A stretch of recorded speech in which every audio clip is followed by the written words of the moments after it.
The Cardinals just traded Nolan Arenado to the Diamondbacks. 10 gold gloves, 8 All Star appearances, a potential Hall of Fame third baseman. And they got back a 22-year-old pitcher who was an 8th round pick last year. This is Coach's Tape by Baseball Authority. And today, we're breaking down why St. Louis sold low, why Arizona bought low, and what this actually means for both franchises. Let's start in St. Louis, because this trade tells you everything about where the Cardinals are right now.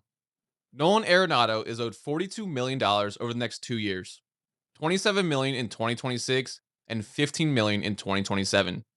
But the Cardinals are paying $31 million of that to get him off their roster. The Diamondbacks are only on the hook for $11 million total. So why would the Cardinals eat $31 million just to move a future Hall of Famer? Because Arenado's decline is real, and it's accelerating. His OPS plus dropped from 150 in 2022 to 108 in 2023, 101 in 2024, and just 87 last year. He hit 237 with 12 home runs and a 666 OPS in 107 games.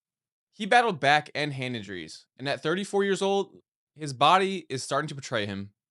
The Cardinals also have a top prospect in JJ Weatherholt who needs a spot.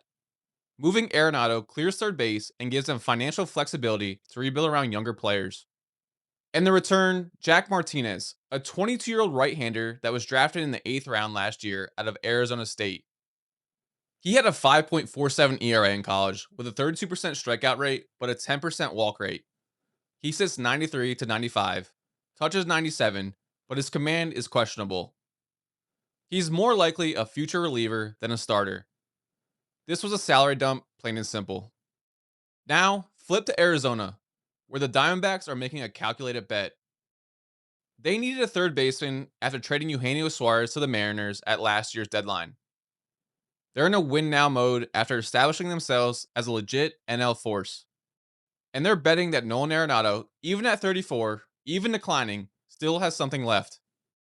And here's the thing, they're only paying $11 million for 2 years of Arenado. That's less than what utility players make in this market. And they're getting a 10-time Gold Glove winner, and even with diminished range, is still an above average defender at third base. His glove alone provides value. The Diamondbacks also have a young core that could benefit from veteran presence. Ketel Marte's at second, Geraldo Perdomo at short, and now Arenado at third gives them stability in the infield.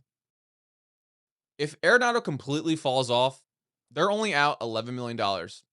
It's a low risk, medium reward move for a team that's trying to win before their window closes. So who wins this trade? The answer depends on your timeline.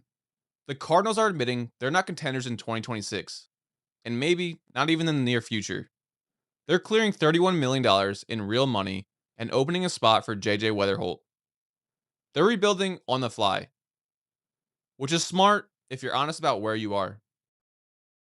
The Diamondbacks are betting that a change of scenery and a hitter-friendly park can squeeze one more productive season out of Arenado. If he hits 260 with 20 home runs and plays solid defense, this is a steal at $11 million.